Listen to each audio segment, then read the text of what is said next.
السلام عليكم. أنا عارف الحين تصوير بهالوقت هذا وبجهة شروق الشمس، ممكن الشمس تكون يعني بعيونكم الحين في الشاشة، علشان اللي عنده برد يحس بنوع من الدفء لما يشوف الشمس الساطعة هذه. المهم اليوم بقول لكم قصة حصلت عندنا بفيحين، لكن قبل لا أبدأ هالقصة هذه الغامضة طبعا أحب أنوه حق الشباب اللي توهم يطلعون رخصة قيادة وطاير بالسيارة. طبعا بغض النظر عن موضوع سلامتك وأرواح الناس، وهذا الشيء يعني ملينا وإحنا نقول لك دير بالك على نفسك وعلى الناس وعلى الأطفال، خصوصا وقت المدارس اللي يطلعوا لك بين الشوارع.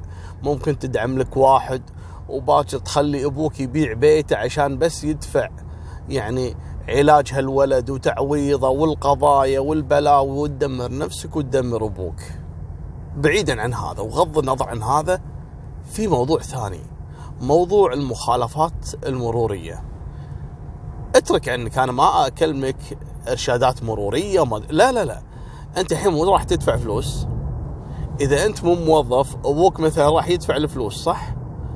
إذا بتدفع كل شهر 30 40 50 100 و200، في واحد والله العظيم أنا شايف برنت في المرور عند أحد الضباط يقول لي شوف بطلال تكفى، شوف هذا كم مخالفاته، 2300 دينار.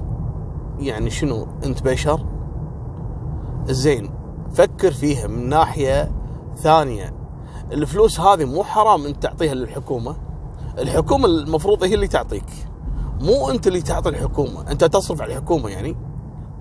هذه فلوسك أنت أولى فيها يا أخي. 2300 دينار هذه بدال ما تعطيها حق الحكومة بالمخالفات، اشترك ساعة رولكس يا أخي، اشترك كامري. ليش تعطي الحكومة؟ الحكومة ما تبي منك. ترى هم حطوا القانون هذا والمخالفات مو علشان ياخذون منك فلوس، لا، هم يبونك تعقل، مو لاقين طريقة ثانية. مع ذلك أنت قاعد تدفع. آلاف البشرية يدفعون يوميا عند شباك المرور، هذا يدفع 200، هذا 300، هذا كذا. ليش؟ يعني الحكومة ناقصة فلوس يعني؟ ففلوسك هذه أنت أولى فيها، أبوك أولى فيها، أمك أولى فيها. تصدق يا أخي، تصدق فيها، حرام تعطيها حق الحكومة. يعني بدل ما تمشي 110 120 امشي 100. إيه شو المشكلة؟ 100 شنو فرقت 20 ولا 40 هذه؟ ترى ما تفرق بالزمن الوقت هذا، يعني 4-5 دقائق، يعني شنو يعني؟ وقاعد لي بالديوانية 2-3 بس اطالع تليفون. يعني طول وقتك فاضي، شمعنا لما تكون بالشارع تبي توصل بسرعة البرق يعني. الله يهديكم إن شاء الله.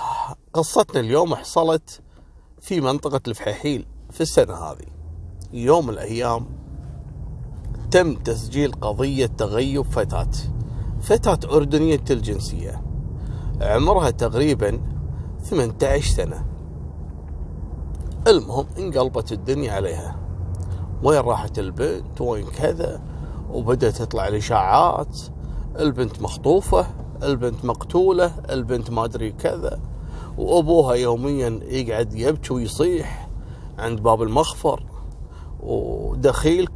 ودخيلكم.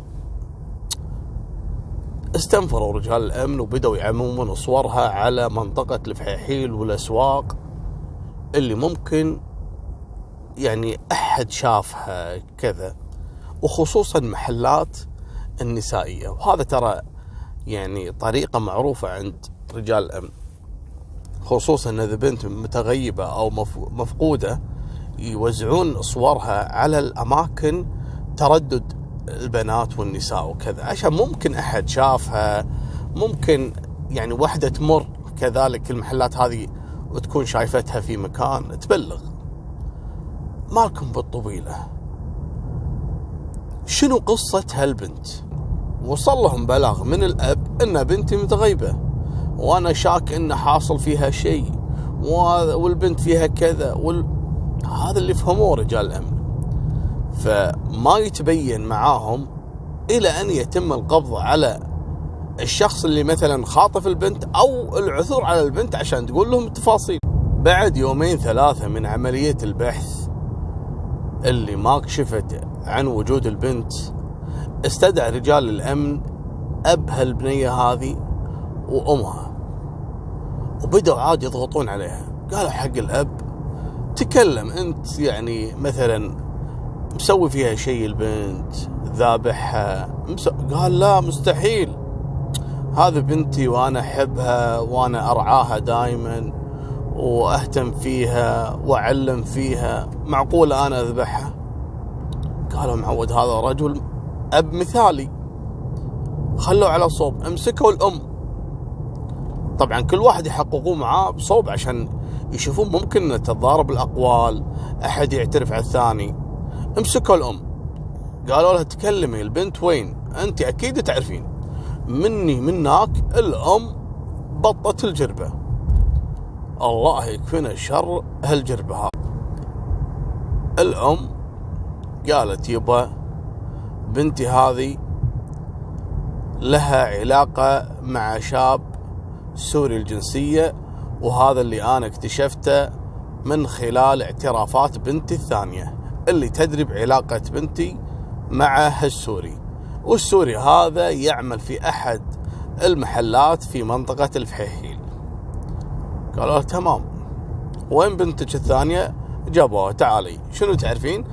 قالت هي كانت تقول لي عنه وكذا، إن لها علاقة فيه. رجال مباحث على طول راحوا له وخذوه. تعال يا حبيب يا العاشق، وين البنت؟ قال أي بنت؟ البنت الأردنية اللي اسمها كذا كذا كذا كذا، وين هي؟ قال لا ما أعرفها. قالوا له هذه صورتها، تعرف البنت هذه ولا لا؟ قال لا أبدا ما أعرفها. قالوا له ماشي. خذوا منه التليفون، يوم شيكوا على التليفون والاستيديو الصور، ولا صوره مع البنت وهم قاعدين بكافي، وهم قاعدين مطعم، وهم قاعدين بالحديقة، مصورين جنب نخلة بينهم وردة. قال حبيبي شنو ما تعرفها؟ وين البنت؟ قام الولد واعترف، قال فعلا أنا هذه أعرف البنت، لكن ما في علاقة يعني بيني وبينها يعني بشكل كبير، تمرني دائما هني. قال ليش تمرك هني دائما؟ شنو يعني دائما تشتري منك؟ قال لا يا ريت تشتري مني، هذه البنت شحاذة. نعم شلون شحاذة؟ قال انتم ما تدرون، الظاهر الاب وهذا ما قال لكم السالفة. قال تكلم.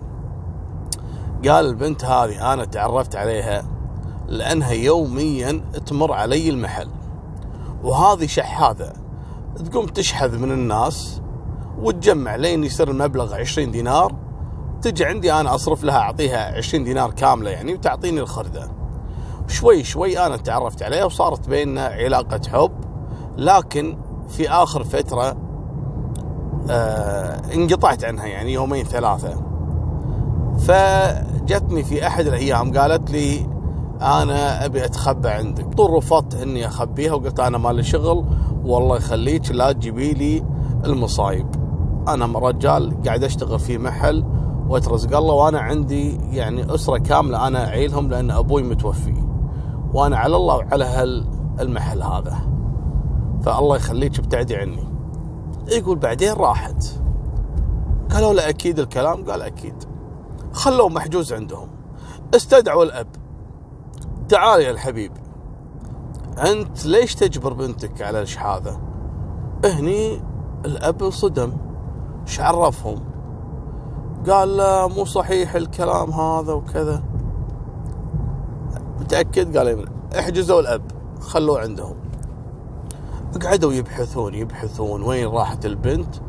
وصلت لهم معلومات من أحد المحلات اللي في منطقة الفحيحيل، محل مكياج نسائي.